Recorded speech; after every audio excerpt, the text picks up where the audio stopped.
असली शिवसेना पर उद्धव ठाकरे और एकनाथ शिंदे के बीच में शुरू हुआ घमासान। उद्धव ठाकरे के बयान पर एकनाथ शिंदे ने दिया करारा जवाब।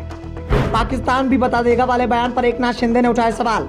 महाराष्ट्र में असली शिवसेना किसकी है, ये चुनाव आयोग तय कर चुका है। चुनाव आयोग ने साफ कर दिया है कि एकनाथ शिंदे वाला गुट ही असली शिवसेना है, जबकि उद्धव ठाकरे को नया नाम मिला है शिवसेना उद्धव बाला साहब ठाकरे। शिवसेना का चुनाव चिन्ह भी एकनाथ शिंदे के पक्ष में चला गया है, तो उद्धव ठाकरे मसाल उठाए चल रहे हैं। इस बीच जलगांव में रैली के दौरान उद्धव ठाकरे की ओर से इस बात का दावा किया गया कि उनके साथ बेईमानी की गई है। पहले तो 40 गद्दारों ने पार्टी से दगा किया और फिर चुनाव आयोग ने गलत फैसला दे दिया। चुनाव आयोग की आंखों में मोतियाबिंद हो गया है क्या, जो उसे सही से दिखाई नहीं दे रहा है। अगर वो महाराष्ट्र में देखेगा तो उसे साफ पता चल जाएगा कि असली शिवसेना कहाँ है, किसके साथ शिवसैनिक हैं, लेकिन चुनाव आयोग को दिखेगा नहीं। अगर पाकिस्तान में भी जाकर किसी से पूछा जाए तो वो भी बता सकता है कि असली शिवसेना किसके साथ है। उद्धव ठाकरे के इस बयान पर एकनाथ शिंदे ने भी जवाब दिया।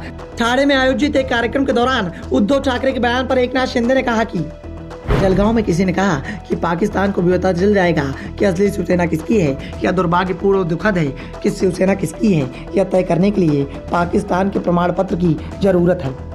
शिंदे ने कहा कि भारत के बारे में फैसला भारत की जनता और भारत की संवैधानिक संस्थाएं लेती हैं। पाकिस्तानियों को हमारे किसी मामले में हस्तक्षेप करने का कोई अधिकार नहीं है, और जो लोग पाकिस्तान से पूछ रहे हैं उन्हें जनता सही जगह दिखा देगी। इस बीच एकनाथ शिंदे कैंप की ओर से संजय राउत के उस बयान का भी जवाब दिया गया, जिसमें संजय राउत ने इस बात का दावा कर दिया कि 15 से 20 दिनों के अंदर एकनाथ शिंदे की सरकार गिर जाएगी। इसके पीछे संजय राउत ने सुप्रीम कोर्ट में चल रही सुनवाई का हवाला दिया।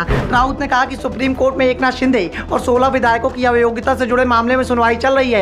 सुनवाई अपने अंतिम चरण पर है और 15 से 20 दिनों के अंदर कोर्ट फैसला सुना देगा। कोर्ट का फैसला आते ही एकनाथ शिंदे की सरकार चली जाएगी। राउत ने कहा कि हमें उम्मीद है कि फैसला हमारे पक्ष में आएगा।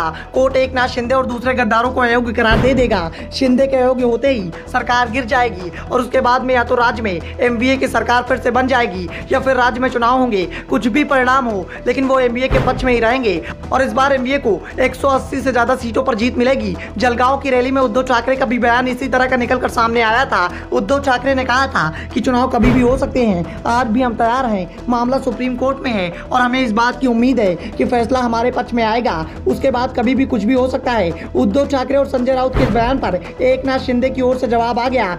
शिंदे गुट की ओर से कहा गया कि एकनाथ शिंदे के सीएम बनने के बाद से ही लगातार इस तरह के दावे संजय राउत और ठाकरे गुट की ओर से किए जा रहे हैं। 2025 तक इस तरह के दावे चलते रहेंगे। चुनाव समय पर ही होंगे और 2025 में भी हम लोग ही चुनाव जीतेंगे और फिर से सत्ता में आएंगे। शिंदे और उद्धव ठाकरे गुट विधानसभा चुनाव की बात कर रहा है, जो 2 साल बाद होना है। 2025 के आखिरी में महाराष्ट्र में विधानसभा चुनाव होगा।